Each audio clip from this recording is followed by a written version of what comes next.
चलिए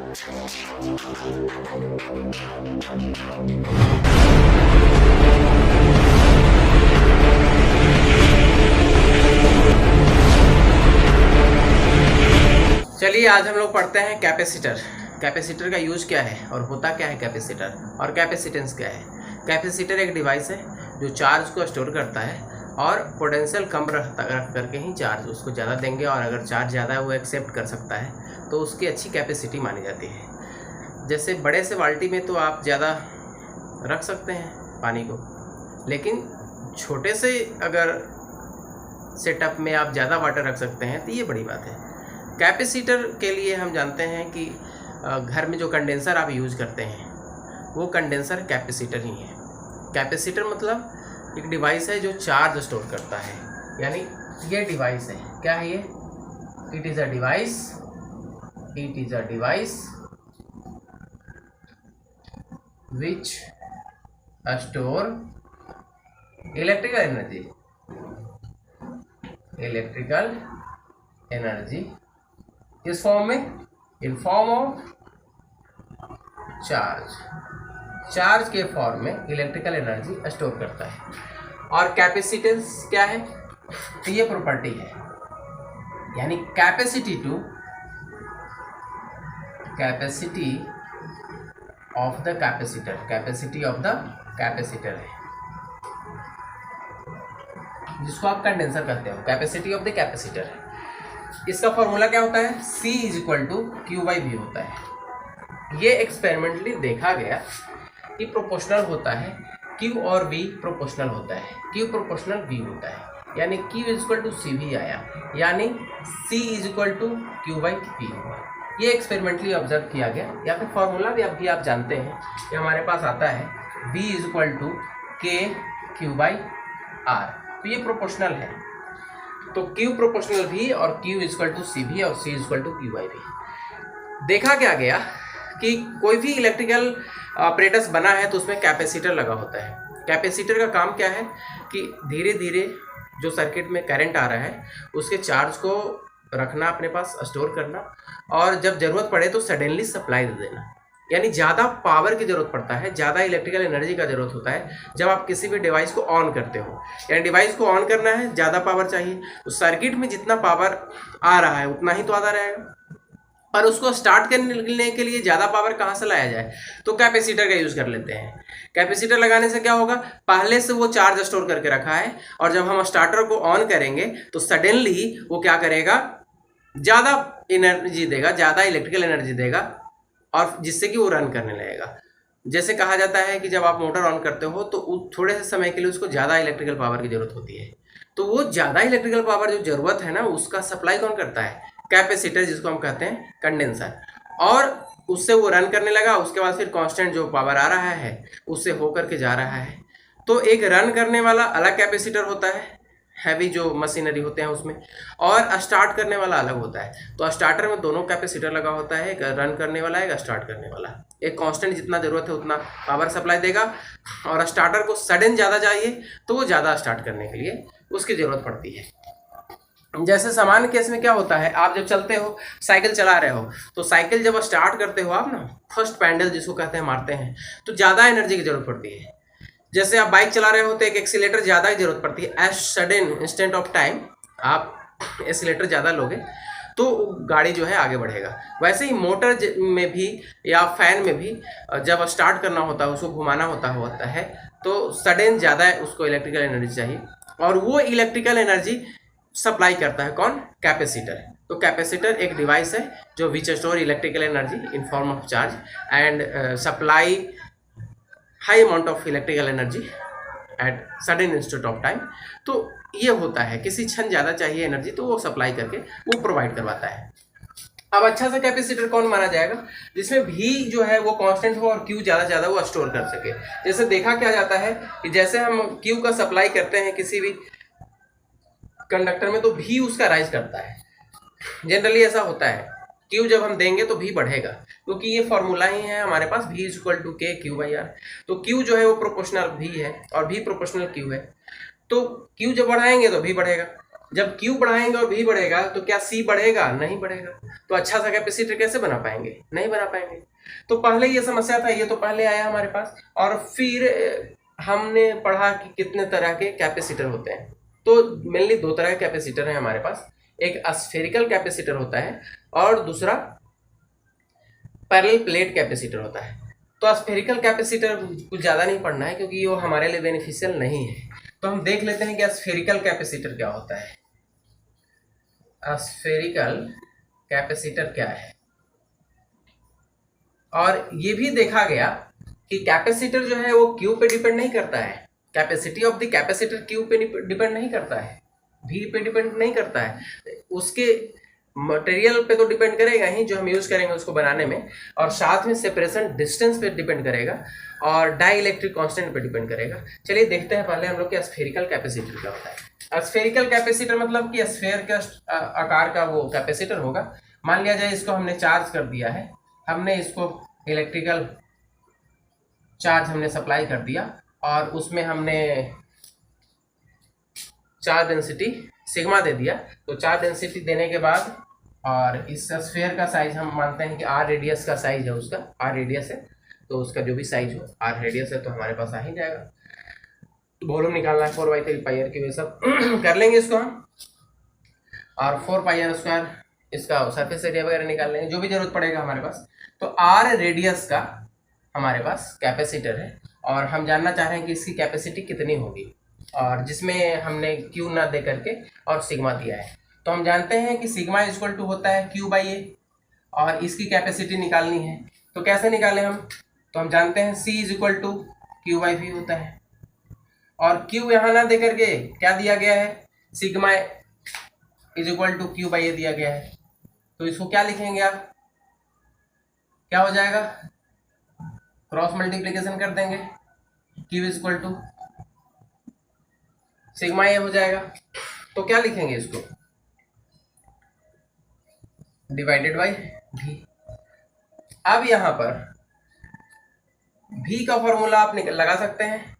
V का formula क्या लगाएंगे, क्या होता है V, Q के साथ रिलेट होता है। V हमारे पास क्या है यहाँ देखिए जरा, V का फॉर्मूला होता है -KQ/R, और Q की जगह क्या है, सिग्मा है डिवाइडेड बाई R, और K कितना लिखेंगे आप।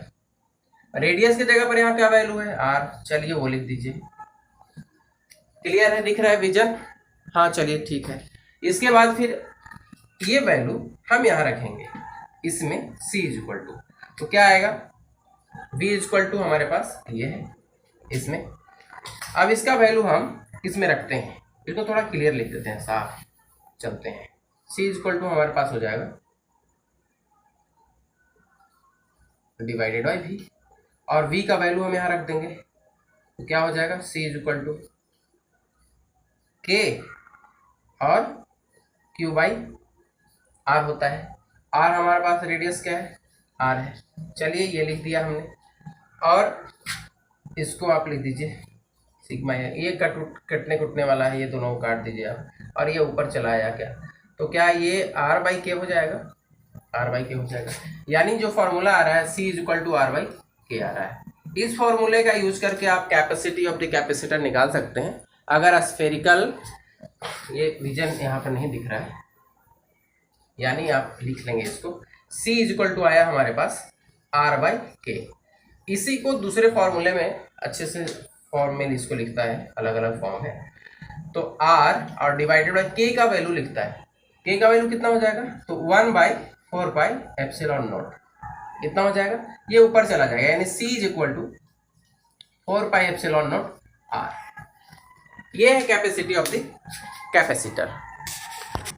अब मान लिया जाए कि कोई आपसे बोले कि 1 फैराड का कैपेसिटर बनाइए और वो स्फेरिकल कैपेसिटर बनाइए, तो बहुत बड़ा कैपेसिटर हो जाएगा वो। इसको जरा देखते हैं कि अगर 1 मीटर रेडियस का अगर कैपेसिटर हो न्यूमेरिकल्स, तो उसका कैपेसिटी कितना आएगा। अगर R is equal to 1 metre दिया गया है तो C क्या होगा, क्योंकि ये चीज यहां देखने वाली बात है कि कैपेसिटी जो है Q पे डिपेंड नहीं कर रहा है, चार्ज आपने कितना दिया है इस पर डिपेंड नहीं कर रहा है, एप्सिलॉन पे डिपेंड कर रहा है जो मटेरियल का बना हुआ है, रेडियस पे डिपेंड यानी उसके आकार पे डिपेंड कर रहा है। मतलब एक बार कैपेसिटर हमने बना दिया तो उसकी कैपेसिटी हम चेंज नहीं करेंगे। कैपेसिटी कैसे चेंज करेंगे? बाल्टी अगर है तो बाल्टी की कैपेसिटी किस पे चेंज कर डिपेंड किस पे करेगा? जिससे बना हुआ है उसका एरिया पे डिपेंड करेगा, कितना एरिया है उसका। अब तो बढ़ा घटा नहीं सकते आप। अगर आप कैपेसिटर बना दिए, मान लिया 50 फैराड का, माइक्रो फैराड का या फैराड का, अगर आपके पास कैपेसिटर है तो उसकी कैपेसिटी कैसे बढ़ाएंगे? आप नहीं बनाएंगे। एक बार जो बन गया, जैसे इस पेन की कैपेसिटी बढ़ेगा क्या? नहीं बढ़ेगा। ये एक डिवाइस है, कैपेसिटर एक डिवाइस है और इसकी कैपेसिटी फिक्स है। बनाते समय ही ये फिक्स होता है कि कितना ये स्टोर कर पाएगा इलेक्ट्रिकल एनर्जी को, और जितना स्टोर करेगा उतना सडन सप्लाई देगा। तो जिस डिवाइस के लिए जितना ज़्यादा पावर चाहिए सप्लाई में, उतने बड़े कैपेसिटर का, उतने हाई पावर के कैपेसिटर का यूज किया जाता है।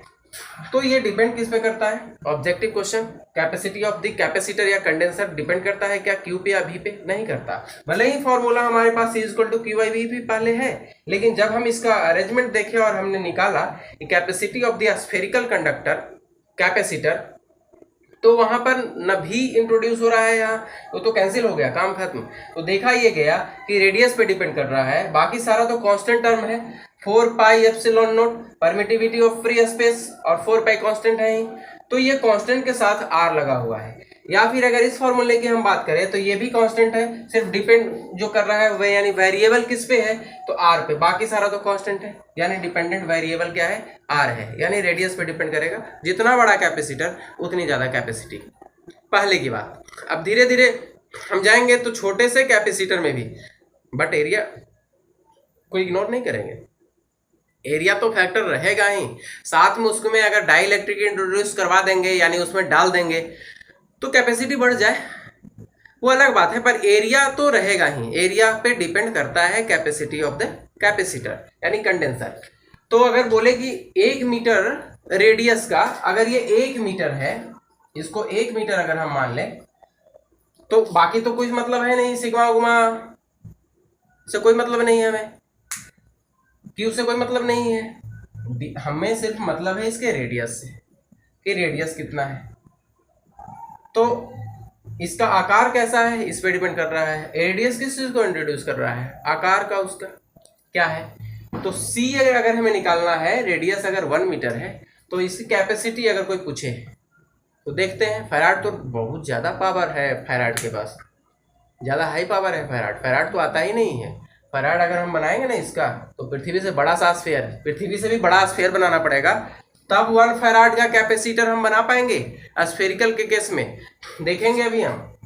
मान लिया गिवन है कि r, अगर ये हमारे पास कोई स्फीयर है जिसका रेडियस r है, तो c हम बताइए कि c = क्या होगा, कैपेसिटी क्या होगा इस कैपेसिटर का, ये निकालने के लिए बोले। कैसे निकालेंगे आप? तो फॉर्मूला लगाएंगे, c = 4πε0 r, बाकी सारा कांस्टेंट टर्म है, वैल्यू लिख देंगे। क्या होगा?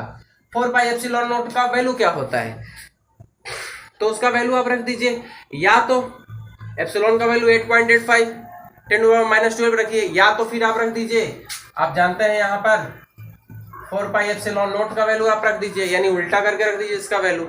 या तो सबसे आसान है कि r/k रख दीजिए, इससे भी आ जाएगा। बात तो वही है, यानी 4πε0 r है, इसको अगर आप कर दें यानी उल्टा कर दें, यानी इसका वैल्यू लिख दें 1/9 × 10⁻9 और इसको लिख दीजिए 1 मीटर, या तो ऐसे लिख दीजिए, एक ही बात है। या तो फॉर्मूला आपके पास क्या था? C = ये देखिए r/k याद रखिए, r/k याद रखिए, तो क्या हो जाएगा? r मतलब 1 और डिवाइडेड बाई 9 × 10⁻9, उतना ही आ रहा है। यानी C = क्या हो जाएगा? 9, तो ये 9 से इसको डिवाइड कर देंगे और इसको ऊपर ले जाएंगे, यानी कितना हो जाएगा? अप्रोक्सीमेटली 1 हो जाएगा। यानी 10⁻, अगर 9 से 1 को डिवाइड करेंगे, कर लीजिए क्या फर्क पड़ता है, इसको 10 कर दीजिए, इसको 9 कर दीजिए, और इसमें एक पावर ऊपर जाकर माइनस हो ही रहा है तो -10 कर दीजिए, एक तो 0 इसको हमने दे दिया।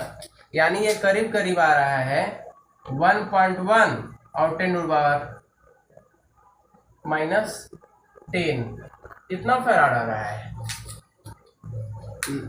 1.1 10 फैराड आ रहा है कैपेसिटी, 1 फैराड नहीं है, -10 में है। तो 10 के पावर -9 जो होता है वो उसको हम माइक्रो फैराड कहते हैं।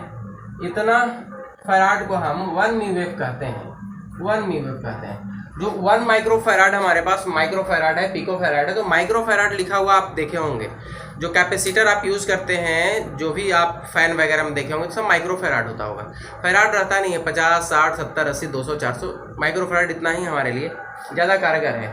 तो ये 10 के पावर -6 फैराड को हम 1 माइक्रो फैराड कहते हैं। माइक्रो फैराड हमारे पास ज़्यादा यूज लिखा हुआ आपको दिखेगा, फैराड में रहेगा तो फिर माइनस में लगा करके लिखेगा। तो 1 फैराड भी नहीं हुआ। अगर हम बात करें कि 1 फैराड कैपेसिटी का अगर बनाना हो तो उसका रेडियस क्या होगा ये निकालिए। अगर कह दे 1 फैराड कैपेसिटी का कैपेसिटर अगर बने तो वो कितना बड़ा होगा, ये अगर हम जानना चाहें तो उसका रिजल्ट क्या होगा देख लीजिए यहीं पे।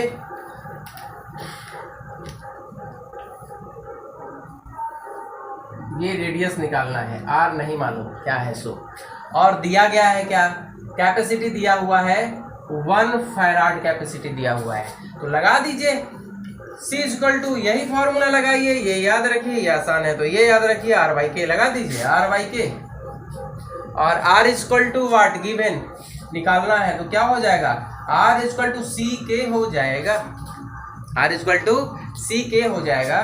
तो R = C हमने क्या रखा है 1, तो कितना हो जाएगा 9 × 10⁹ फैराड। ये फैराड क्या मीटर होगा ना।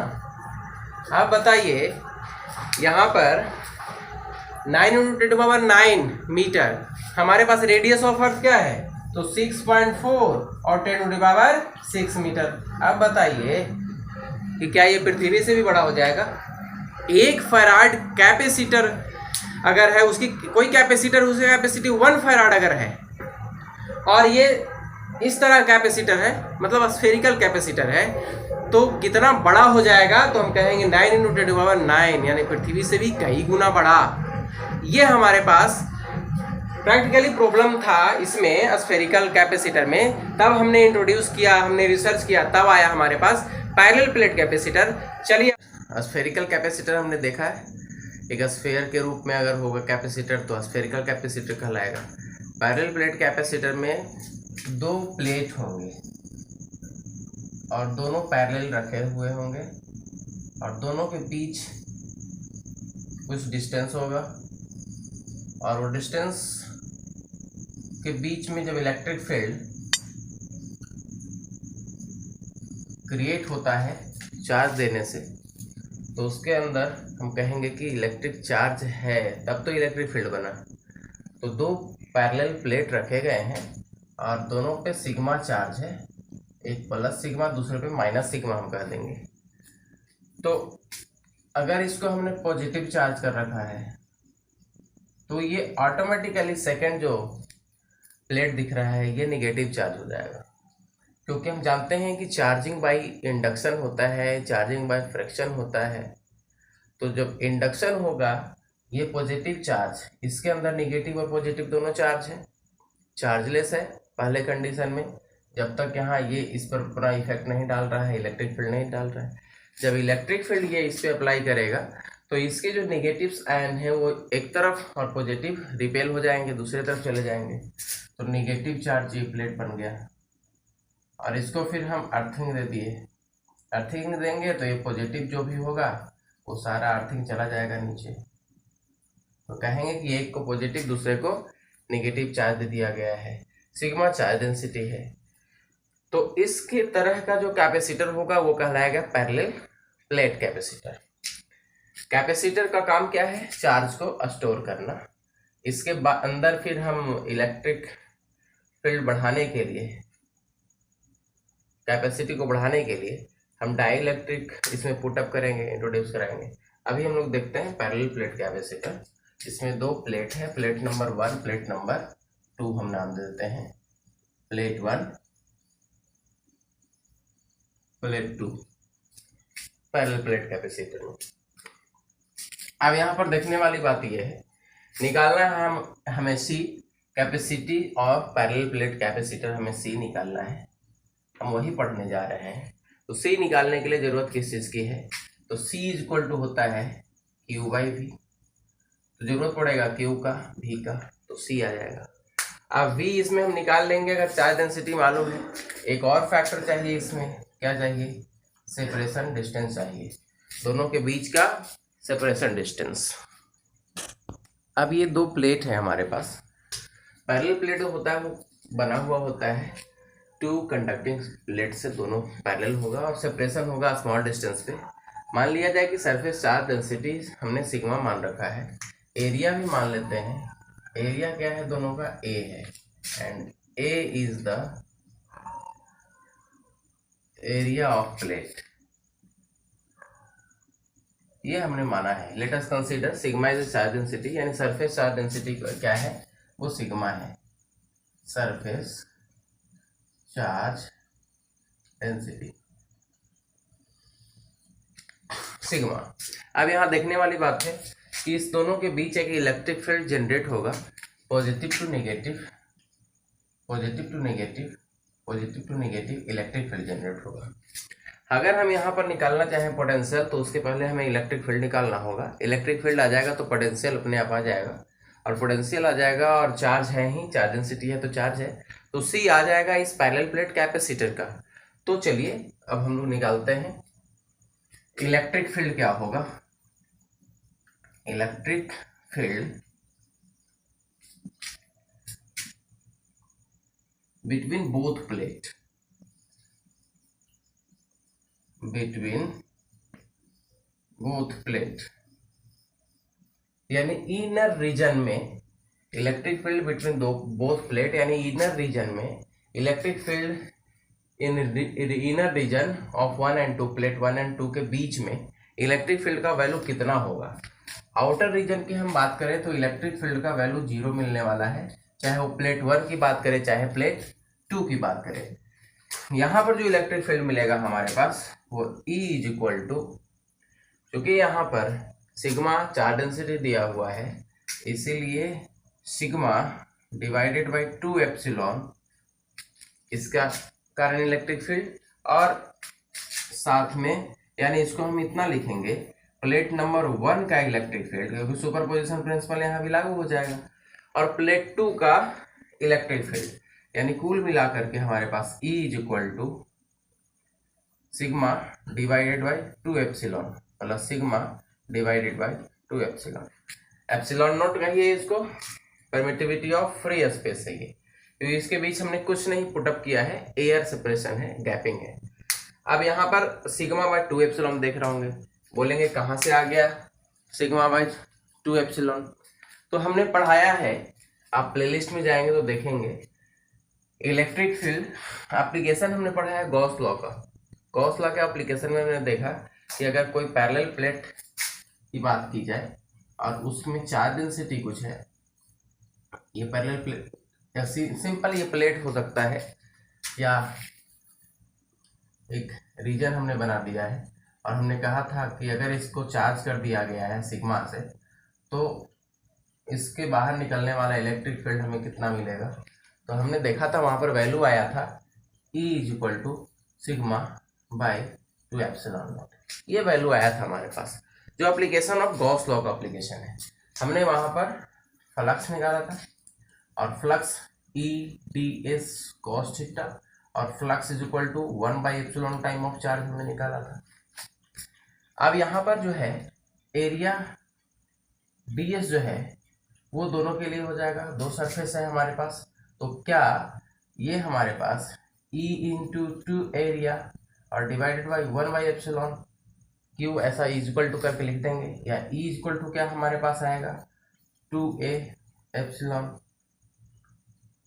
और ये Q।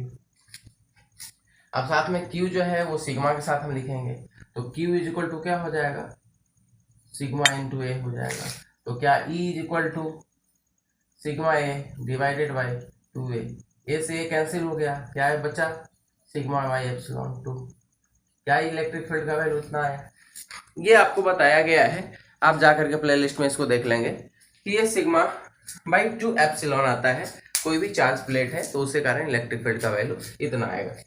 तो सिग्मा बाई एप्सिलॉन जो है आउटर रीजन में 0 हो जाएगा, दोनों माइनस कर देंगे, इनर रीजन में हमारा दोनों एडअप हो जाएगा इलेक्ट्रिक फील्ड का। अब क्या करना है, E इज इक्वल टू हमारे पास रिजल्ट क्या आने वाला है, सिग्मा बाई एप्सिलॉन वैल्यू आया हमारे पास, ये आया इलेक्ट्रिक फील्ड का वैल्यू। अब एक चीज और हम जानते हैं, इलेक्ट्रिक फील्ड और इलेक्ट्रिकल पोटेंशियल में एक रिलेशन हमने पढ़ा है, क्या पढ़ा है, E is equal to D V by D R, यानी D V is equal to E D R. यहाँ पर सेपरेशन डिस्टेंस जो है, डी आर इंडिकेट करता है डिस्टेंस को, या फिर वो हमारे पास यही डिस्टेंस क्यों, रेडियस में ही क्यों ना हो, यानी ये डिस्टेंस को इंडिकेट करता है। तो क्या हो जाएगा, ई भी is equal to E R हम लिख देंगे, यानी हमारे पास V is equal to E into D हो जाएगा, electric field, total electric field. और सेपरेशन डिस्टेंस की हम बात करें तो V इज इक्वल टू क्या आने वाला है, इलेक्ट्रिक फील्ड सिग्मा एप्सिलॉन और हमने लिख दिया T। अब V तो आ गया, Q हमारे पास मालूम है चार्ज डेंसिटी से, तो क्या हम C निकाल सकते हैं, तो हमारे पास आ जाएगा, फिर इसको हम लिखते हैं ऐसे, V इज इक्वल टू इतना हुआ और E इज इक्वल टू इतना हुआ। अब C इज इक्वल टू क्या वैल्यू है, C इज इक्वल टू होता है Q बाई V, और Q क्वांटिटी हमारे पास गिवन है, सिग्मा है तो सिग्मा से हम निकाल लेंगे, क्योंकि सिग्मा क्या होता है, सिग्मा होता है Q बाई A, यानी Q is equal to sigma A आएगा हमारे पास। तो यहाँ पर वैल्यू लिखते हैं, या फिर V is equal to sigma is equal to Q by A, यानी ये हो गया Q और बाई A एप्सिलॉन, और ये वैल्यू आया D, ये आया V का वैल्यू। अब इसको हम लिख देते हैं C, C is equal to Q by V होता है, इसीलिए C इज इक्वल टू क्या हो जाएगा, Q का वैल्यू कितना है, Q is equal to sigma A और डिवाइडेड बाई V का वैल्यू आया हमारे पास Q A एप्सिलॉन D। अब जो कैंसिल होने वाला है उसको कैंसिल कर देंगे,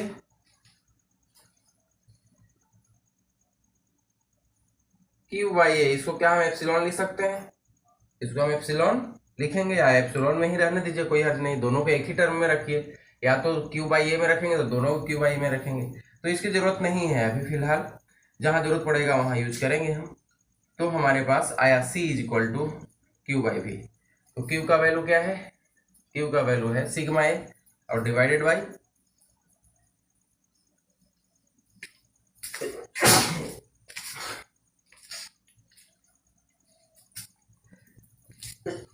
यानी A sigma, C is equal to आया हमारे पास ये एप्सिलॉन नॉट और डिवाइडेड बाई D।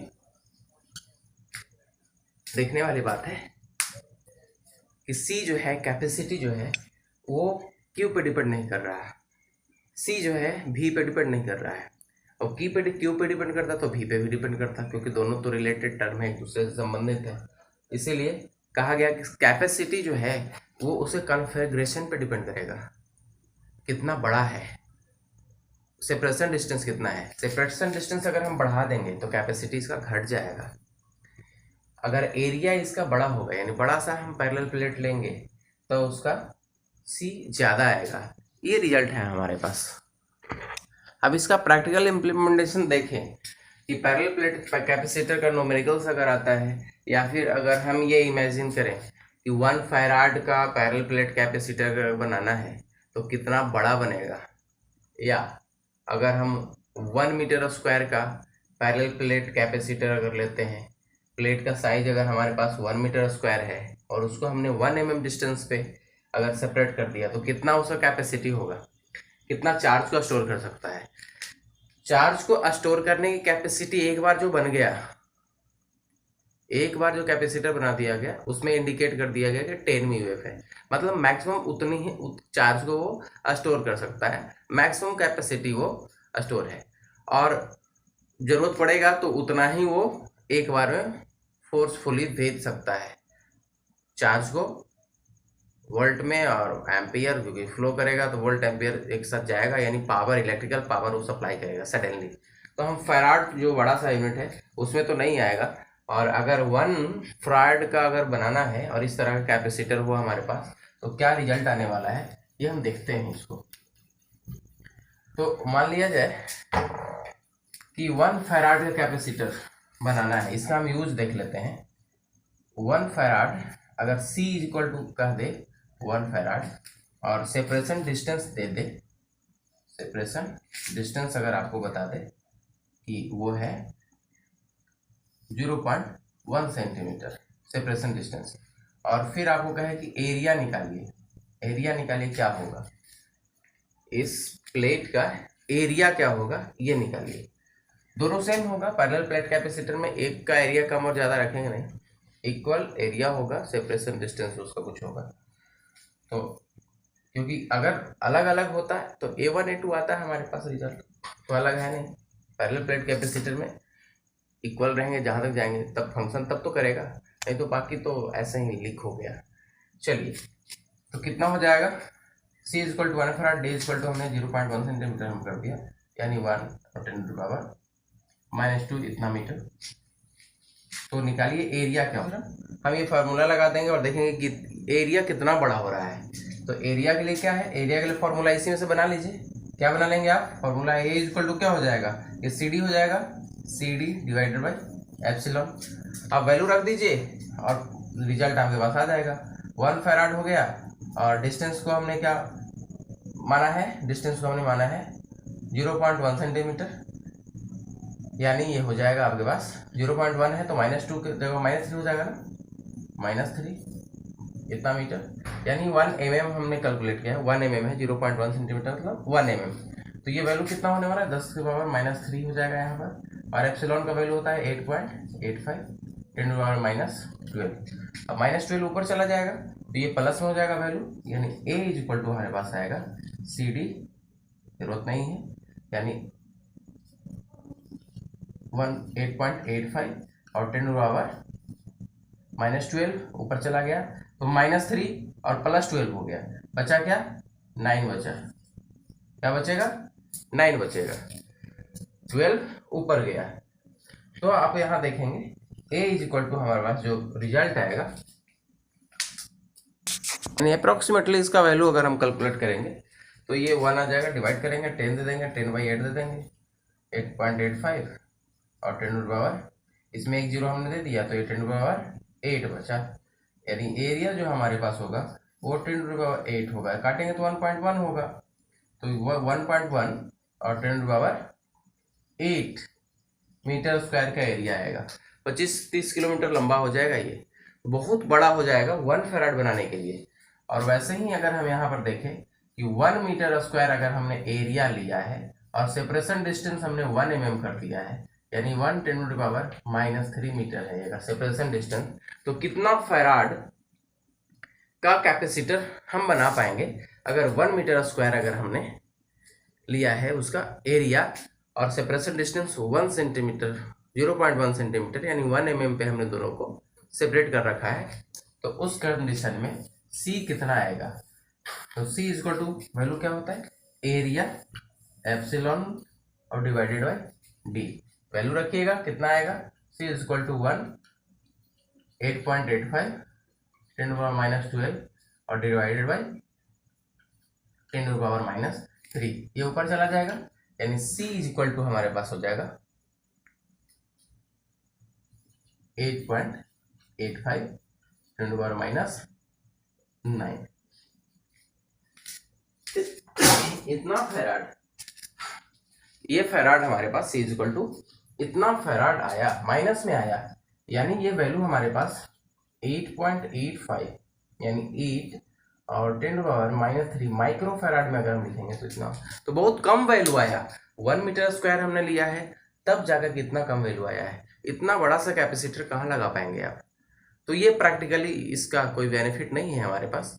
हाँ, इससे आगे हम जब पढ़ेंगे इसमें डाइलेक्ट्रिक इंसर्ट करेंगे तो इसकी कैपेसिटी बढ़ जाएगी, इससे ज़्यादा ये चार्ज नहीं रख सकता। इससे ज़्यादा अगर हम चार्ज रखना चाहेंगे इससे ज़्यादा कैपेसिटी है ही नहीं, तो चार्ज नहीं रहेगा। अब एक्स्ट्रा देंगे तो क्या होगा, पोटेंशियल बढ़ना लगेगा, और पोटेंशियल जब बढ़ने लगेगा तो फिर C equal to Q by V कहाँ काम है यार। V अगर बढ़ने लगे, चार्ज बढ़ाने से V बढ़ने लगे, तो कैपेसिटी कहाँ बढ़ा, तो फंक्शन नहीं करेगा वो कोरोना डिस्चार्जिंग हो जाएगा, लीक होने लगेगा, एटमॉस्फेयर में चार्ज लीक होने लगेगा, आसपास चार्ज लीक करने लगेगा। तो यहीं तक ये काम कर सकता है, फिर भी ये अभी तक मेरे काम का नहीं है जब तक इसमें हम डाइलेक्ट्रिक इंसर्ट नहीं करेंगे। तो देखेंगे फिर अगले क्लास में हम लोग कि डाइलेक्ट्रिक इंसर्ट कर रहे हैं तब क्या हो रहा है, उसकी कैपेसिटी बढ़ रही है और कितना, कौन से मटेरियल का यूज़ करेंगे, डाइलेक्ट्रिक स्ट्रेंथ किसका ज़्यादा होता है, ये सारा कुछ। चलिए अब हम लोग देखते हैं कि पैरेलल प्लेट कैपेसिटर है, उसके अंदर हमने डाइलेक्ट्रिक मटेरियल को इंसर्ट कर दिया है। डाइलेक्ट्रिक मटेरियल इंसर्ट करते ही इसकी कैपेसिटी बढ़ जाएगी। कैपेसिटी बढ़ने के पीछे क्या कारण है, ये सारा कुछ इस पे देखेंगे हम लोग। पहले देखते हैं कि पहले जो हमने पढ़ा है कि अगर पैरेलल प्लेट कैपेसिटर है तो वहाँ पर इलेक्ट्रिक फील्ड कितना मिल रहा था, जिसको हम आउटर इलेक्ट्रिक फील्ड नाम दे देते हैं, EO नाम दे देते हैं। तो कितना था, हमारे पास रिलेशन आया था, सिग्मा हमारे पास रिलेशन था। उसके बाद हमने उसको चार्ज डेंसिटी हमने कहा था कि सिग्मा है, ये प्लस सिग्मा है माइनस सिग्मा है, और पोलराइजेशन अगर हो गया तो सिग्मा पी हमने डाइलेक्ट्रिक का कहा। तो इस स्थिति में हमारे पास sigma divided by epsilon naught आया था। और फिर इसी में हमने आगे बताया कि पोटेंशियल क्या होने वाला है, पोटेंशियल हमारे पास आ गया था। फिर नेक्स्ट में V आउटर के लिए हम लिख देते हैं इसमें D से हमने मल्टीप्लाई कर दिया, क्योंकि हमारे पास E equal to dV by D R था, dV बाई डी आर, और dV equal to E D R, यानी ये D है हमारे पास और E का वैल्यू हम रख दिया, हमारे पास V आ गया। और इसी में हमने आगे पढ़ा C इक्वल टू हमारे पास आया था C equal to Q by V, उसके अनुसार हमने एक रिलेशन देखा था, रिलेशन से हमारे पास आया A एप्सिलॉन अब डिवाइडेड बाई D, यानी इससे ये पता चला था कि इलेक्ट्रिक फील्ड का कोई मतलब नहीं है, चार्ज कितना हमने दिया है इसका कोई मतलब नहीं है। यहाँ पे एरिया ऑफ द प्लेट पे सिर्फ है और D सेपरेशन डिस्टेंस पे है। सेपरेशन अगर कम दूरी पे अगर हमने कर दिया है इलेक्ट्रिक फील्ड को, तो इलेक्ट्रिक फील्ड मतलब कैपेसिटर का दोनों प्लेट को, तो कैपेसिटी ज़्यादा हमें मिल रहा था। ये था सामान्य सिचुएशन में, जब हमने इलेक्ट्रिक फील्ड को कम करने का कोई उपाय नहीं ढूंढा था, यानी डाई इलेक्ट्रिक मटेरियल को हमने नहीं डाला। करता क्या है डाई इलेक्ट्रिक मटेरियल, पोलराइजेशन क्या होता है, थोड़ा सा इस पे भी गौर करते हैं। ये हो गया हमारे पास इलेक्ट्रिक फील्ड अगर हमने सप्लाई कर रखा है, इलेक्ट्रिक फील्ड अगर इस तरह से जा रहा है, उस इलेक्ट्रिक फील्ड में हमने पुटअप कर दिया एक डाई इलेक्ट्रिक मटेरियल। तो डाई इलेक्ट्रिक मटेरियल क्या करेगा, अपोज करेगा। ये अगर इलेक्ट्रिक फील्ड का स्ट्रेंथ है तो डाई इलेक्ट्रिक मटेरियल भी इलेक्ट्रिक फील्ड स्ट्रेंथ बनाएगा अपोजिट डायरेक्शन में, इसके इलेक्ट्रिक फील्ड को कम करेगा।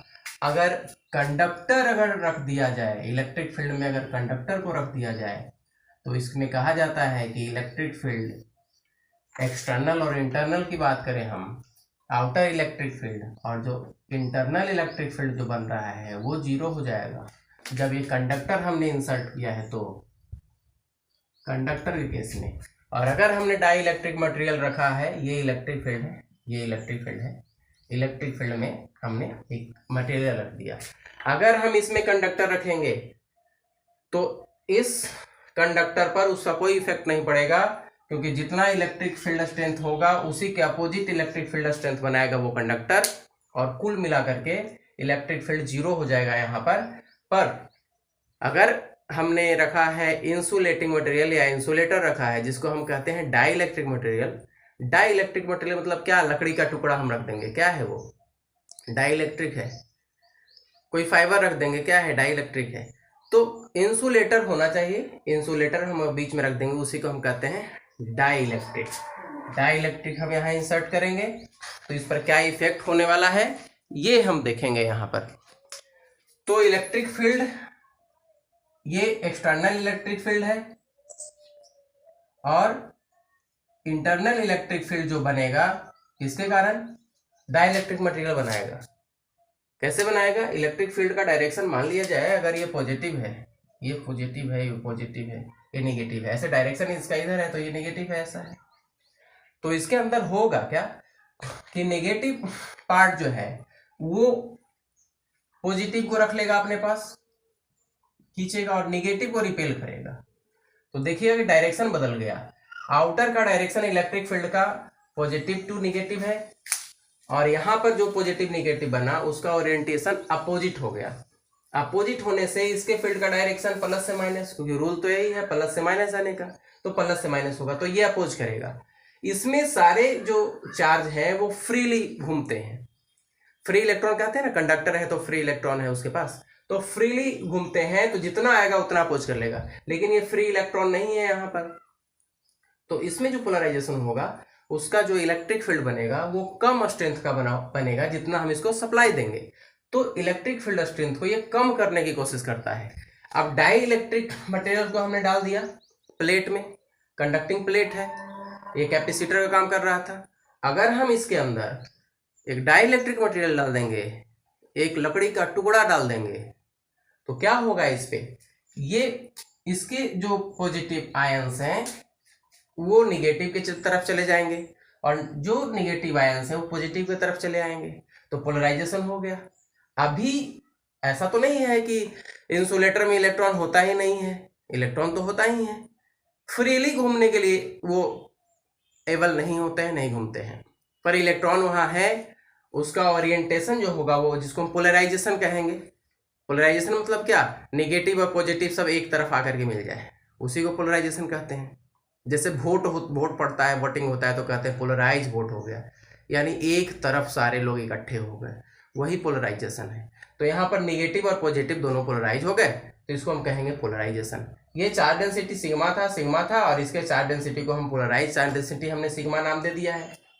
तो अब इस पर क्या इफेक्ट पड़ने वाला है डाई इलेक्ट्रिक मटेरियल्स का, ये आपके समझ में आ गया होगा कि डाई इलेक्ट्रिक मटेरियल डालने से होता क्या है, इलेक्ट्रिक फील्ड को कम करता है, क्योंकि उसके अपोजिट डायरेक्शन में इलेक्ट्रिक फील्ड बना देता है। यहाँ पर भी फिगर में बताया गया है कि माइनस से प्लस ये डायरेक्शन हमारे पास है, प्लस से माइनस, और इसमें भी प्लस से माइनस डायरेक्शन है, इसके opposite dielectric material electric field बना रहा है। तो सामान्य केस में जो आउटर इलेक्ट्रिक फील्ड था और जो V था यानी पोटेंशियल था और C जो कैपेसिटेंस था, वो हमारे पास ये रिलेशन हमने पढ़ा है। अब अगर हम डाई इलेक्ट्रिक अगर हम इसमें इंसर्ट करते हैं तो क्या होगा, विथ डाई इलेक्ट्रिक हमारे पास होने वाला है E जो होगा उसका टोटल इफेक्ट क्या होने वाला है, E का वहां हम कह देंगे कि सिग्मा माइनस सिग्मा P अब डिवाइडेड बाई एप्सिलॉन नोट। क्यों कहेंगे, क्योंकि यहां पर जो चार्ज डेंसिटी है उस चार्ज डेंसिटी के अपोजिट डायरेक्शन में ये चार्ज अपना फंक्शन कर रहा है। जैसे अगर हम 10 कूलम चार्ज प्लस में है और 8 कूलम नेगेटिव डायरेक्शन या अपोजिट है, मतलब कि प्लस 10 कूलम और माइनस 5 कूलम या 8 कूलम आएगा तो आप माइनस करेंगे, यानी टोटल जो चार्ज वहां पर होगा और टोटल चार्ज डेंसिटी। तो चार्ज डेंसिटी और चार्ज क्या क्या, डेंसिटी मतलब क्या, एरिया से हम यहाँ पर डिवाइड कर दिया, डेंसिटी आ गया हमारे पास। तो यहाँ हमारे पास जो आ रहा है रिजल्ट वो Q/A हमारे पास है, यहाँ Q/A है। तो करना क्या है कि सिग्मा माइनस सिग्मा P हमारे पास यहाँ मिल रहा है। क्यों, क्योंकि यहाँ जो चार्ज पहले से चार्ज डेंसिटी हमने दिया था उसका अपोजिट फैक्टर पोलराइजेशन होने से उसको रिपेल कर रहा है, यानी रोक रहा है, इलेक्ट्रिक फील्ड को भी रोकेगा। कैपेसिटी कब बढ़ेगा कैपेसिटर का, जब हम इलेक्ट्रिक फील्ड को कम करेंगे तो पोटेंशियल कम होगा, यानी पोटेंशियल में इंक्रीमेंट ना हो और चार्ज वो स्टोर करते जाए। C बराबर Q/V हमारे पास है, C इक्वल टू Q/V है। चार्ज ज़्यादा अमाउंट में स्टोर हो जाए तो कब ज़्यादा मात्रा में स्टोर होगा, जब इलेक्ट्रिक फील्ड कम होगा तब वोल्टेज भी कम होगा, यानी पोटेंशियल कम होगा। ज़्यादा पोटेंशियल होगा, मान लिया जाए कि एक कैपेसिटर है हमारे पास, उसको कैपेसिटी से ज़्यादा अगर हम चार्ज प्रोवाइड करवा रहे हैं, पोटेंशियल बढ़ता जाएगा बढ़ता जाएगा बढ़ता जाएगा। तब तक पोटेंशियल बढ़ेगा जब तक कि वो स्पेस में लीकेज ना होने लगे, यानी स्पेस में बर्बाद होने ना लगे इलेक्ट्रिक फील्ड। तो इलेक्ट्रिक फील्ड इलेक्ट्रिकल पोटेंशियल तभी तक हम स्टोर कर सकते हैं, यानी चार्ज को स्टोर करेंगे तो ये दोनों होने वाला है। तब तक हम चार्ज को स्टोर करेंगे जब तक कोरोना डिस्चार्जिंग ना होने लगे। तो वोल्टेज बढ़ जाएगा तो कोरोना डिस्चार्जिंग होने लगेगा, कोरोना डिस्चार्जिंग हो गया तो चार्ज वो रख नहीं पाएगा, तो कैपेसिटी उसका लिमिट हो गया है फिक्स, उससे ज़्यादा नहीं हो सकता। अब हम कोशिश ये करें कि वोल्टेज ना बढ़े, तो वोल्टेज ना बढ़ने के लिए हमें इलेक्ट्रिक फील्ड को कम करने की कोशिश करनी होगी, पर चार्ज हम देंगे, चार्ज उसको हम प्रोवाइड करें, वो स्टोर करे। तो डाई इलेक्ट्रिक रख करके देखा गया, तो हमारे पास इलेक्ट्रिक फील्ड जो आया वो सिग्मा माइनस सिग्मा पी आया, यानी पोलराइजेशन जो हुआ वो अपोजिट डायरेक्शन में हुआ, और अपोजिट डायरेक्शन में होने से इसके वैल्यू को हम ऐसे भी लिख सकते हैं कि सिग्मा पी किस पे डिपेंड कर रहा है, सिग्मा माइनस सिग्मा पी जो है वो प्रोपोर्शनल सिग्मा होगा। क्यों होगा? क्योंकि इसको और अगर हम धीरे से समझें तो सिग्मा पी यहाँ पे कर लेते हैं, सिग्मा पी प्रोपोर्शनल सिग्मा होगा। जितना ज्यादा चार्ज होगा उतना ज्यादा इलेक्ट्रिक फील्ड होगा और उतना ही ज्यादा इसके अंदर पोलराइजेशन होगा, डाई इलेक्ट्रिक मटेरियल में पोलराइजेशन होगा। जितना इलेक्ट्रिक फील्ड ये प्रोवाइड करवाएंगे उतना ही इलेक्ट्रिक फील्ड ये बनाएगा अपोजिट डायरेक्शन में। तो सिग्मा पी प्रोपोर्शनल सिग्मा होगा, या हम कह सकते हैं सिग्मा पी यानी सिग्मा माइनस सिग्मा पी वो प्रोपोर्शनल होगा सिग्मा के। तो इसके लिए हम एक कांस्टेंट का यूज करेंगे, सिग्मा पी जो होगा ये इक्वल टू 1/k और सिग्मा होगा। यही कांस्टेंट है डाइलेक्ट्रिक कांस्टेंट, जिसका नाम हम कहते हैं डाइलेक्ट्रिक कांस्टेंट। ये है डाइलेक्ट्रिक कांस्टेंट के, डाइलेक्ट्रिक कांस्टेंट बनेगा ये। अब कौन से मटेरियल का हमने यूज किया है उस पर भी डिपेंड करेगा ये रिलेशन, के का वैल्यू कितना है इस पर डिपेंड करेगा। तो जितना कम होगा के का वैल्यू उतना ही सिग्मा माइनस सिग्मा पी का रिजल्ट आएगा हमारे पास, डिवाइड कर रहा है। तो क्या हम यहाँ पर इलेक्ट्रिक फील्ड को इस फॉर्म में लिख सकते हैं, सिग्मा माइनस सिग्मा पी के जगह पर हम सिग्मा और के एप्सिलॉन नॉट लिख सकते हैं इलेक्ट्रिक फील्ड का वैल्यू, यानी ये आएगा हमारे पास, ये डिवाइड में है ना, डिवाइड में रहेगा ये डिवाइड में है। और अगर हम वोल्टेज लिखना चाहें कि V का वैल्यू कितना होगा यहाँ पर, यानी V इज इक्वल टू अब हमारे पास होगा V इज इक्वल टू हम लिखेंगे sigma by K epsilon note और साथ में क्या है D is equal to dV by D R ये। और अब C इज इक्वल टू क्या होगा, C is equal to Q by V होता है। तो K और Q का वैल्यू पहले लिख ले हम, Q का वैल्यू क्या है यहाँ पर, तो Q जो है वो सिग्मा इंटू एरिया है और divided by sigma divided by और D के साथ है ये के एप्सिलॉन, जो कैंसिल होने वाला है वो कैंसिल कर दिए, यानी C हम है हमारे पास है C is equal to Q by V से हमारे पास आया के एप्सिलॉन A और डिवाइडेड बाई D। ये है C capacitance of the capacitor. क्या चेंजिंग आया, K के वैल्यू के अनुसार sigma epsilon K epsilon A by D, यानी अब जो है D का वैल्यू बढ़ाने से अब उल्टा मिल रहा है हमारे पास। वहां पर जो देखिएगा यहाँ पर भी D बढ़ाने से घट रहा था और यहाँ पर भी D बढ़ाने से घट रहा है C का वैल्यू, लेकिन अब साथ में एक टर्म A और एप्सिलॉन तो आया ही, साथ में एक कांस्टेंट K भी यहाँ पर आ जा रहा है, यानी ये मिला क्या हमारे पास, सारा रिलेशन वैसा ही है, साथ में ये कांस्टेंट K आकर के ऐड हो गया जो परमिटिविटी के साथ रिलेट कर देगा। इसको कहा जाता है के एप्सिलॉन को, इसके बाद ये लिखते हैं के एप्सिलॉन नोट को कहा जाता है एप्सिलॉन। और एप्सिलॉन जो होता है वो परमिटिविटी ऑफ द मीडियम है, ये है परमिटिविटी ऑफ द मीडियम। अभी ये परमिटिविटी ऑफ एयर, परमिटिविटी अगर कुछ नहीं हमने इसके अंदर डाला था, एयर हमारे पास सेपरेशन जो कर रहा था दोनों के बीच, वो एयर सेपरेट कर रहा था। अब हमने यहाँ पर मटेरियल डाल दिया है, उसका मटेरियल का क्वालिटी होगा, उस क्वालिटी के अनुसार क्वालिटी किस तरह का क्वालिटी यहाँ चेक करेंगे हम। यहाँ देखेंगे कि वैल्यू किसका हमारे पास ज़्यादा आ रहा है, जिसका ज़्यादा वैल्यू होगा के एप्सिलॉन का वो ज़्यादा अच्छा कैपेसिटी उसका होगा, यानी कि वो कैपेसिटर ज़्यादा अच्छा कहलाएगा। ज़्यादा कैपेसिटी रखने के कारण हम जो चाहते हैं उस तरह का बना सकते हैं। तो इसी फॉर्मूला को हम लिख सकते हैं C is equal to epsilon A divided by D, ये रिलेशन हमारे पास आया और ये आया। तो इससे हम ये भी एक रिलेशन हमारे पास आ सकता है, के इज इक्वल टू क्या हो गया, तो एप्सिलॉन और एप्सिलॉन नोट, ये रिलेशन है। ये दोनों का रेशियो जो होता है वो के होता है, ये पता चला। यहाँ पर के हम यूज करते आ रहे थे 1/4 पाई एप्सिलॉन नोट, और के का वैल्यू था हमारे पास। तो सी का वैल्यू जो हमारे पास आया K epsilon note A by D, इससे ये मालूम चला कि अभी तक सिर्फ हम एरिया बढ़ाने से, और ये तो कांस्टेंट था, एरिया बढ़ाने से और डी घटाने से कैपेसिटी जो है वो बढ़ रहा था, एरिया बढ़ाने से डी घटाने से। अब एक और फैक्टर हो गया, अब इसका तो लिमिटेशन है, एरिया बढ़ाने का तो लिमिटेशन है, कुछ लिमिट तक ही हम एरिया बढ़ा सकते हैं मटेरियल का, 10, 20, 50 किलोमीटर तो नहीं बढ़ा सकते। अब घटाने का भी हम mm तक जाएंगे, या फिर mm से भी हम कम जाएंगे, तो कितना जाएंगे उसका भी लिमिटेशन है। तो इसके अलावा एक और फैक्टर जब आ गया, तब हम k के वैल्यू को बढ़ा करके और हम कैपेसिटेंस बढ़ा सकते थे कैपेसिटर का। तो ये फायदा हुआ डाई इलेक्ट्रिक मटेरियल इंसर्ट करने से, किसमें, कैपेसिटर में, पैरेलल प्लेट कैपेसिटर में डाई इलेक्ट्रिक मटेरियल इंसर्ट करने से एक वैल्यू और आ गया, ऐड हो गया। क्लियर, स्पष्ट है, ये क्लियर है। आप लोग जिसका जरूरत जहां पर पड़ेगा उस समीकरण का उपयोग करके न्यूमेरिकल्स बनाएंगे। पैरेलल प्लेट कैपेसिटर के केस में हमारे पास ये आया, उसके बाद हमने सिग्मा माइनस सिग्मा पी कर दिया। सिग्मा में सिग्मा माइनस सिग्मा पी क्यों किया ये हमने बता दिया। सिग्मा अगर पहले से चार्ज जो दिया गया है, चार्ज डेंसिटी, उसके कारण इलेक्ट्रिक फील्ड जो बनेगा सो यानी सिग्मा, और बाद में पोलराइज जो करेगा वो अपोज करेगा इसको, इसलिए हमारे पास इसको ऐसे भी हमने समझने की कोशिश की है कि इलेक्ट्रिक फील्ड जो है वो किस पे डिपेंड कर रहा है।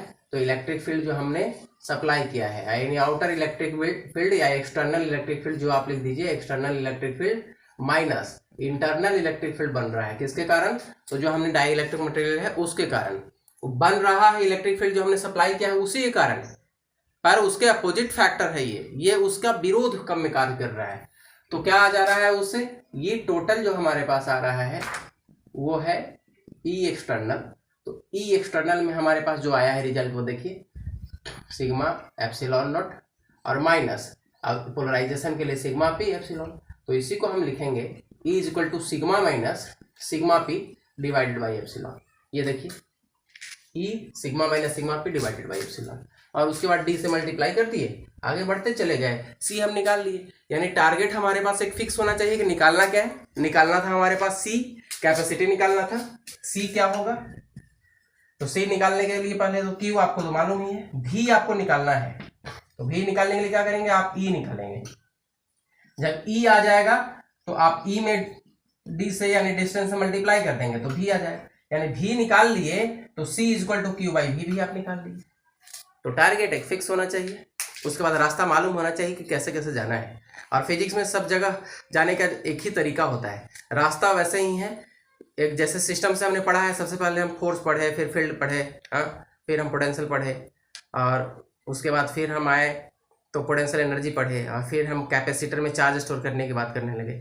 चार्ज स्टोर करने के लिए जब देखे फॉर्मूला तो वहाँ पर भी आया जो पोटेंशियल पहले हम पढ़े हैं। फिर डाइलेक्ट्रिक पढ़े, डाइलेक्ट्रिक के बाद डाइलेक्ट्रिक जब हम डालेंगे कैपेसिटर में तब क्या होता है वो हम पढ़े। तो एक सिस्टम से हम सारा कुछ पढ़ते जा रहे हैं। अगले क्लास में हम देखेंगे फिर कि अब इसको कॉम्बिनेशन बना देंगे। कैपेसिटर अब हमारे पास बन गया, अब यही हमारे पास पैरेलल प्लेट कैपेसिटर सब जगह यूज हो रहा है, 100% सारे जगह यही यूज होगा। क्योंकि सीधा हमने देखा कि खाली अगर पैरेलल प्लेट कैपेसिटर था तो वहां पर ये फैक्टर हमारे पास कम था, ये हम लिमिट है नहीं बढ़ा सकते बहुत ज्यादा, ये बहुत कम तक नहीं कर सकते, उसका भी कुछ लिमिटेशन है। अब ये जो के फैक्टर है ना, के को हम अपने हिसाब से मटेरियल बदल बदल करके और उसको हम बढ़ा घटा सकते हैं। अब इसको बढ़ा घटा देंगे तो ये तो कांस्टेंट होने वाला है, चलिए बना दिया कुछ लिमिट तक। कांस्टेंट कहने का मतलब कुछ लिमिट तक, 1 2 5 10 कितने मीटर तक बनाएंगे आप।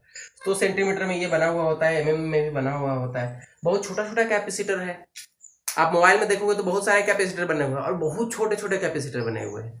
तो वहां पर क्या है, ए तो कम ही रहेगा हमारे पास, डी चलो कम भी कर सकते हैं, इसका वैल्यू को हम कम कर देंगे। अब ये जितना कम होगा के उतना ही ज्यादा अच्छा कैपेसिटर होगा वो। तो इस के के वैल्यू को चेंज करके हम डाइलेक्ट्रिक कांस्टेंट जिसको हमने कहा है, हम सी के वैल्यू को कम और ज्यादा कर सकते हैं, तब ये हमारे यूज के लिए तैयार हो गया है। अगले क्लास में हम इसके कॉम्बिनेशन को देखेंगे। मान लिया एक कैपेसिटर काम नहीं कर रहा है 10 20 50 कैपेसिटर लगा करके फिर हम देख लेंगे उसके वैल्यू को कम ज़्यादा कर लेंगे सीरीज पैरेलल करके। तो चलिए मिलेंगे नेक्स्ट वीडियो में, थैंक यू। चलिए अब देखते हैं energy stored in capacitor. Capacitor में कितना एनर्जी स्टोर होता है। हमने एक बैटरी लगा दिया है, बैटरी से चार्ज प्लेट में जा रहा है। फर्स्ट टाइम जब हम प्लेट को जब अटैच करेंगे बैटरी से, तो अटैच करने के पहले अभी तो इसके पास कोई चार्ज था नहीं। जैसे ही बैटरी से हमने अटैच किया, इस पर थोड़ा सा चार्ज आया, पॉजिटिव चार्ज, पॉजिटिव टर्मिनल से हमने ऐड किया है। जैसे ही पॉजिटिव चार्ज आया तो अगले पॉजिटिव चार्ज को ये रिपेल करेगा। तो फिर आएगा कैसे, तो बैटरी को वर्क करना पड़ेगा। तो बैटरी उतना ही वर्क करेगा जितना ये इसमें एनर्जी स्टोर होगा। यानी इसमें एनर्जी स्टोर बैटरी के द्वारा एनर्जी सप्लाई, या कहिए कि बैटरी द्वारा किया गया वर्क के इक्वल होगा।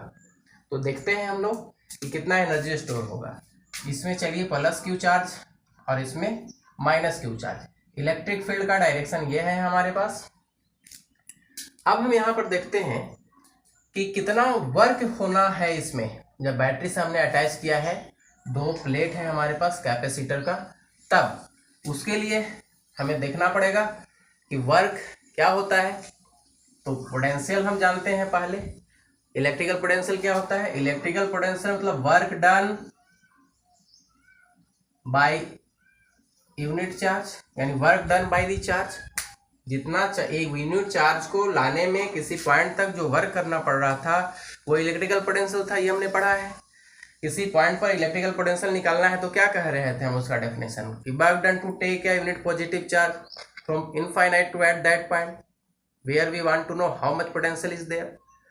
तो हमारे पास work done per unit charge को हम पोटेंशियल कहेंगे। या अगर हम निकालना चाहें डी डब्ल्यू, तो क्या वी डी क्यू नहीं हो जाएगा। और डी डब्ल्यू जो है छोटा सा वर्क करना पड़ा डी क्यू चार्ज को लाने के लिए। अब ऐसे बहुत सारे चार्ज आएंगे तो सभी चार्ज को एक एक करके ऐड करेंगे हम, तब हमारे पास टोटल वर्क आ जाएगा। और जितना वर्क ये करेगा उतना इसमें एनर्जी स्टोर होगा, वर्क एनर्जी थ्योरम। तो डी डब्ल्यू भी डी क्यू, या तो हम इसको इंटीग्रेट करें या तो छोटे छोटे टर्म को ला करके हम जोड़ दें। एक चार्ज को लाने में किया गया कार्य, दूसरे चार्ज को लाने में कार्य, तीसरे को लाने में, यानी टोटल वर्क जो होगा वो समेशन ऑफ इंडिविजुअल वर्क होगा। या तो फिर इंटीग्रेशन अगर हम कर दें इस समीकरण को तो आ जाएगा हमारे पास। तो हम टोटल वर्क निकालते हैं, total work by the cell या बैटरी जो भी हमने कनेक्ट कर रखा है कितना होगा। तो integration D W we D Q, integrate कर दे इसको हम कहाँ से, तो जीरो चार्ज था और क्यू चार्ज तक, जीरो से क्यू चार्ज तक। चलिए डी डब्ल्यू का इंटीग्रेशन डब्ल्यू हो जाएगा हमारे पास, डी एक्स का इंटीग्रेशन एक्स होता है। अब वी डी क्यू है, वी हमारे पास है, तो इस टर्म में हम लिखेंगे जो यहाँ पर अप्लीकेबल हो। तो हम जानते हैं C is equal to Q by V, तो V इज इक्वल टू क्या हो जाएगा, Q बाई C हो जाएगा। तो अगर हम यहाँ पर Q बाई C लिख दे तो कोई समस्या नहीं होगा, हम यहाँ पर लिख देते हैं। अब ये Q छोटे फॉर्म में थे, इसको भी छोटे फॉर्म में लिखते हैं, कोई फर्क नहीं पड़ता है, वो तो हमारे अनुसार है जो हम लिखें। तो ये Q by V and D Q, यानी अब इसको इंटीग्रेट करेंगे हम, यानी W इज इक्वल टू हमारे पास जो कांस्टेंट टर्म है उसको बाहर ले आइए, यहाँ C लिखना था ना, C लिखना था, Q बाई C, यानी Q बाई C इंटीग्रेट कीजिए इसको, Q डी क्यू को, Q डी क्यू को जब आप इंटीग्रेट करेंगे तो क्या ये Q स्क्वायर यानी W is equal to 1 by C Q square by 2 होगा। लिमिट का वैल्यू जो है बढ़ा लिख दीजिए आप 0 से क्यूब तक, 0 क्यूब, यानी वैल्यू जो आ रहा है W इज इक्वल टू, दिख रहा है यहाँ पर, नहीं दिख रहा ना, उस ऊपर लिखते हैं इसको, अभी जो हमने लिखा ये नहीं दिख रहा। चलिए इसको लिखते हैं, यानी हमारे पास W is equal to half 1/2 half लिख देते हैं, हाफ Q हो ही जाएगा, Q 0 कोई मतलब नहीं, सिर्फ बचेगा Q स्क्वायर बाई 2, यानी हमारे पास जो रिजल्ट आ रहा है हाफ C और Q स्क्वायर, ये W आया हमारे पास, यानी work done by the battery इतना हुआ जो यहाँ पर स्टोर हो रहा है। अब इसको हम अगर और लिखना चाहें तो क्या लिखेंगे? अब यहाँ पर Q को हम लिखना चाहें तो क्या हम लिख सकते हैं? VC लिख देंगे यहाँ पर, यानी हम लिख देंगे यहाँ पर हाफ और Q VC स्क्वायर यानी V square C square divided खत्म हो जाएगा, यानी W equal to half CV square नहीं हो जाएगा, जो पोटेंशियल को इंडिकेट कर रहा है। क्या ये relation W equal to half CV square आया? यानी ये फॉर्मूला यहाँ पर लिखते हैं, नीचे नहीं दिख रहा था। तो W इक्वल टू क्या हमारे पास हो जाएगा? या वर्क हाफ, ये C कैंसिल हो गया तो बचा क्या? Half CV square. ये फॉर्मूला हम याद रखते हैं, यानी या तो W equal to half 1/2C और Q स्क्वायर, यानी Q square divided by 2C हो जाएगा, या हाफ CV स्क्वायर लिख सकते हैं हम। यानी जहां पर जिस फॉर्मूले की जरूरत पड़ेगी हम उसका यूज करेंगे, या तो फिर हम यहाँ पर V का वैल्यू रख देंगे तब आएगा। अभी हमने V का वैल्यू यहाँ पर रखा तो ये आया, या तो फिर इसी फॉर्मूले को, यानी एक फॉर्मूला हमारे पास आया W equal to half C Q square है, W equal to half CV square. अब जो जरूरत जहां पर पड़ेगा उस फॉर्मूले का हम यूज कर लेंगे। क्या आपको ये फॉर्मूला याद दिला रहा है हाफ mv स्क्वायर का? V वेलोसिटी नहीं, V यहाँ पर पोटेंशियल है, लेकिन क्या ये law of conservation of energy दिख रहा है आपको कि जो जितना ये वर्क कर रहा है वो यहाँ स्टोर हो जा रहा है? लेकिन यहाँ पर एक चेंजिंग दिख रहा है आपको। क्या दिख रहा है? जरा इस पे गौर कीजिएगा आप, इस फॉर्मूले पे, कि अगर dw हमारे पास आ रहा था, V इंटू dq आ रहा था, V इंटू dq आ रहा था। इस फॉर्मूले को और दूसरे फॉर्म में लिखिए जरा, जो Q बचा रहे, Q हमारे पास रहे यहाँ पर और V रहे, तब देखिए तो क्या होता है। तो W इज इक्वल टू, अगर हम यहाँ पर formula Q is equal to CV अगर लिखते हैं, Q is equal to CV लिखते हैं, या C is equal to Q by V लिखते हैं, तो देखिए तो क्या होगा? C is equal to Q by V, यानी Q बाई V स्क्वायर, यानी ये, यानी W is equal to half QV। बार बार वेलोसिटी लिखा जा रहा है, हाफ QV हो जाएगा हमारे पास, यानी W is equal to 1/2C Q स्क्वायर, या W is equal to half CV square, या W is equal to half QV। यहाँ पर ये दिख रहा है हमें कि अगर सामान्य सिचुएशन में जो वर्क हो रहा है वो V और Q के मल्टीपल था, ये जो वर्क करेगा वो करेगा V इंटू Q, लेकिन ये जो स्टोर हो रहा है एनर्जी, वर्क जो कर रहा है वो WVQ से आ जाएगा, W equal to VQ, potential into charge, और यहाँ पर पोटेंशियल इंटू चार्ज का हाफ वर्क हो रहा है, यानी एनर्जी स्टोर हो रहा है। इसी को हम लिखेंगे E is equal to half Q, या E is equal to half CV square, या E is equal to half C Q square. ये सारा एनर्जी है, उसी को हम इस फॉर्म में लिखेंगे, क्योंकि W जो आया हमारे पास एनर्जी, यहाँ वर्क हमने किया और ये एनर्जी स्टोर हुआ, यानी वर्क अगर 1 हो रहा है तो हाफ जूल। अगर ये बोलेगा कि 10 जूल एनर्जी सप्लाई किया गया तो कैपेसिटर कितना जूल एनर्जी स्टोर करेगा? तो सीधा याद रखिए 5 जूल। हाफ एनर्जी स्टोर कर रहा है तो हाफ जा कहाँ रहा है? हाफ एनर्जी इन्वेस्ट हो जा रहा है, इसका टेम्परेचर तो बढ़ेगा ना, रेजिस्टेंस होगा, तो ये एनर्जी कुछ ये भी हीट होगा, तो कुछ एनर्जी यहाँ से, हीट एनर्जी जो है उसको बनाने में इन्वेस्ट हो जाएगा।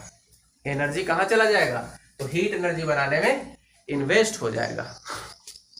ये है हमारे पास कैपेसिटर दिख रहा है। चलिए ठीक है, तो कैपेसिटर में एनर्जी कितना स्टोर होगा? तो जितना देगा बैटरी उसका हाफ ही स्टोर करेगा, हाफ इन्वेस्ट हो जाएगा, बर्बाद हो जाएगा। इन्वेस्ट क्या हो रहा है? बर्बाद हो जा रहा है, यानी हाफ एनर्जी स्टोर कर पाता है। ये था एनर्जी स्टोर करने का, कैपेसिटर में कितना एनर्जी। यहाँ जब इंटीग्रेट कर देंगे तो सब जगह बड़ा क्यू आ जाएगा, यहाँ क्यू का वैल्यू रख देंगे तो ये हो जाएगा। इसको अगर प्रॉब्लम होगा देख लीजिएगा। W इज इक्वल टू हमारे पास आने वाला है हाफ और Q स्क्वायर यानी क्यू स्क्वायर बाई 2, काम हो गया, खत्म हो गया। और 2 है यहाँ, तो सी कॉमन था, सी है, सब क्यू चलेगा बड़ा। तो ये था एनर्जी स्टोर होना कैपेसिटर में, हाफ एनर्जी स्टोर हो जाएगा, हाफ एनर्जी बर्बाद हो जाएगा। अब जैसे ज़रूरत होगा आप फॉर्मूला अपने हिसाब से लिख सकते हैं। यहाँ पर कैपेसिटेंस में आप इसको ऐसे भी इस फॉर्मूले को लिख सकते हैं।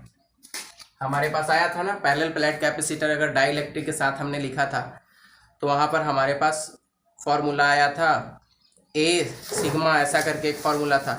उस फार्मूले का भी हम यूज़ करके इसको हम आगे बढ़ा सकते हैं, दूसरे फॉर्म में हम इसको लिख सकते हैं, तो हमारे पास वो हो जाएगा। अब हमने सामान्य केस में क्या देखा था उस समय कि आया था हमारे पास फार्मूला, इसको अगर हम चाहें तो और किस फॉर्म में हम लिख सकते हैं।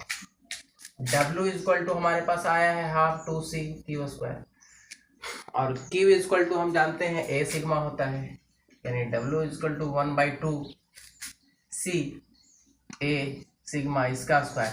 और C हमने पढ़ा है, C इक्वल टू क्या आया था फॉर्मूला डेरिवेशन में, by D. C equal to ये एप्सिलॉन D, एप्सिलॉन नोट और एप्सिलॉन 0 डिवाइडेड बाई डी, यानी W इक्वल टू हम लिख सकते हैं 1/2 एप्सिलॉन डिवाइडेड बाई डी, और यहाँ A स्क्वायर और सिग्मा स्क्वायर ऐसे लिख देंगे। तो ये तो कैंसिल हो जाएगा, ये स्क्वायर खत्म हो जाएगा, यानी W इक्वल टू 1/2 एप्सिलॉन और सिग्मा स्क्वायर डी, ये मिल सकता है हमारे पास। ये भी फॉर्मूला आ सकता है, एप्सिलॉन डी ऊपर चला गया।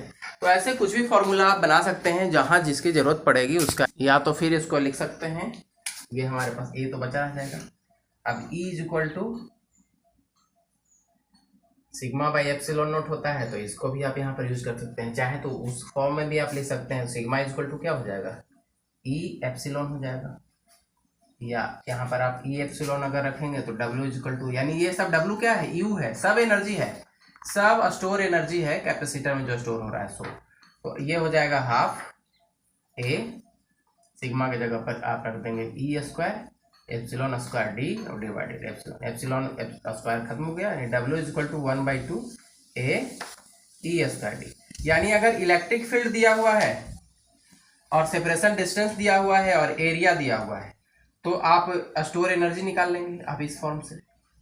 स्टोर एनर्जी कितना स्टोर करेगा वो इससे भी आ जाएगा, इलेक्ट्रिक फील्ड के स्क्वायर से और एरिया से। ये स्टोर एनर्जी का फॉर्मूला जो जहां पर जरूरत पड़ता है उसके हिसाब से हम फॉर्मूला का यूज कर लेते हैं न्यूमेरिकल बनाने में। ऐसे इसको स्टैंडर्ड जो फॉर्मूला है वो इसको याद रखा जाता है, E equal to half C भी स्क्वायर, हाफ सी भी स्क्वायर। ये पोटेंशियल एनर्जी जो स्टोर हो रहा है काइनेटिक पोटेंशियल में स्टोर हो जा रहा है, ये काइनेटिक एनर्जी पोटेंशियल एनर्जी में। और आपको मैकेनिक्स में जो हाफ mv स्क्वायर दिखता है वैसा ही आपको यहाँ पर दिख रहा है mv स्क्वायर। ये खूबसूरती है फिजिक्स का। तो ये एनर्जी स्टोरिंग कैपेसिटर था।